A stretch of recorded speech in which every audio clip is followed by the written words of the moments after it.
This is another Rangers tabletop review, this time for the Bark River knife and tool, company's Bravo 1. We've been really excited about getting this knife in here at Rangers, and it hasn't left us disappointed. Really, this is a superb knife. Came in this pack.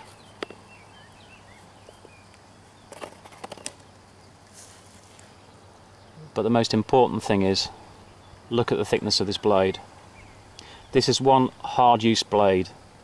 This is never going to let you down in a survival scenario in the field. We'd stake our reputation on that. This is not going to break.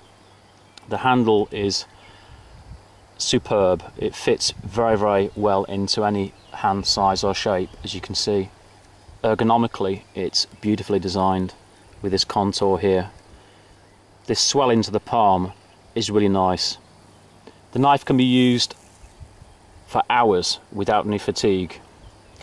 I've seen some stuff on the internet really criticising this, what they say is a thumb ramp. This isn't actually a thumb ramp, this is a fire striker. The thumb is meant to go over this here like this, to go down to the blade.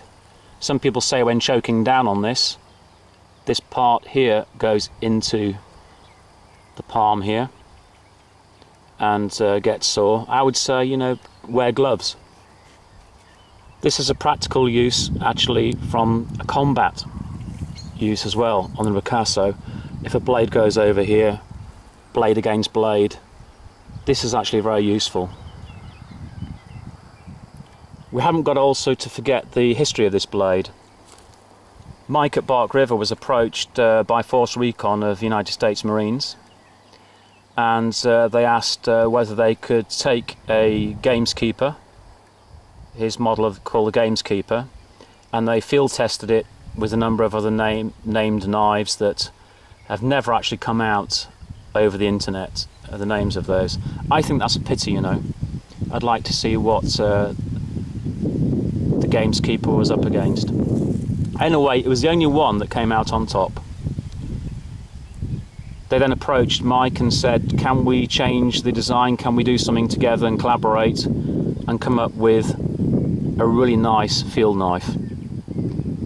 The guys at Force Recon are used to working behind enemy lines for months at a time in two or one-man units, and this is a very, very important piece of equipment. That's why they put all their time and effort into it. I think this for Bark River is a really, really nice knife. Well done, Bark River, for this. It's an excellent knife. This actually is in A2 steel, carbon steel, and it comes in a Kydex sheath. Kydex sheath, when I first saw that, I wasn't so keen on that. I felt that it was a little bit lacking in options for mounting. It may be, I think actually the sheath is really good, and you know, keep it simple. And this is about as simple as you can get. The blade isn't going to go anywhere. It's just not going to go anywhere unless you pull the blade out.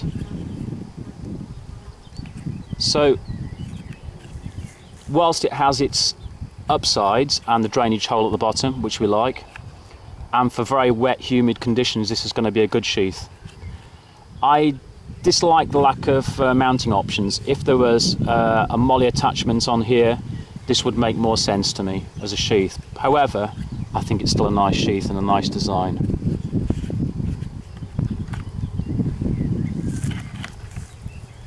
We just finished here looking at the actual blade itself. A really, really nice piece of work.